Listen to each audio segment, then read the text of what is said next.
On October 1st, news from Unilever caused the markets to do a complete, retake on the global consumer sector.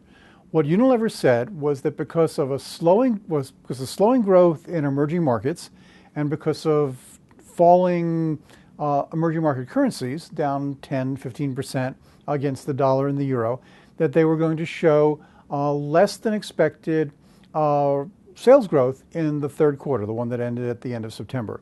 That the quarter was going to look like growth of 3 to 3.5% instead of the 4.5 to 5% that the company had been telling Wall Street to expect.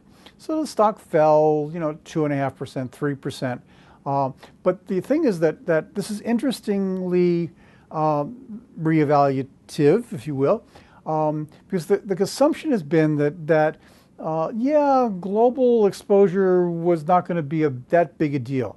That, for example, European companies were getting about 15% of their sales from emerging markets. So if emerging market currencies went down, it would only cost them about 1.5% on their sales number.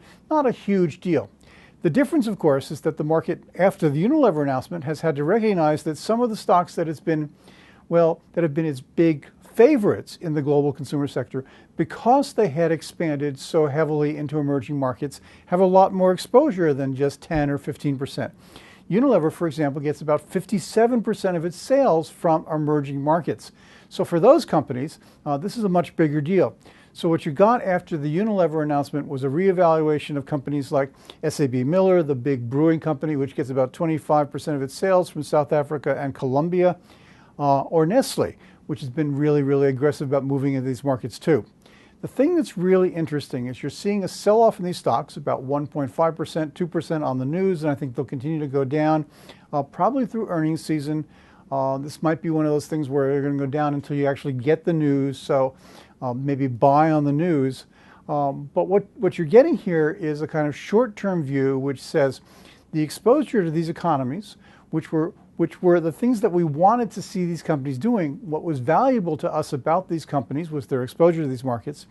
But in the short term, this is a detriment. So if we're going to look at simply the next quarter, we probably want to sell Unilever and Nestle. I think if you look more than the next quarter, over the next, say 2, 3, 4, 5 years, and see where you're going to get global growth, these are still the markets you want companies to be exposed to. So this is a short-term sell-off, which might be a buying opportunity for long-term investors if you can think past the next quarter or two, when these companies are likely to have rough sailing on currencies and slowing growth. This is Jim Juback for Juback Asset Management.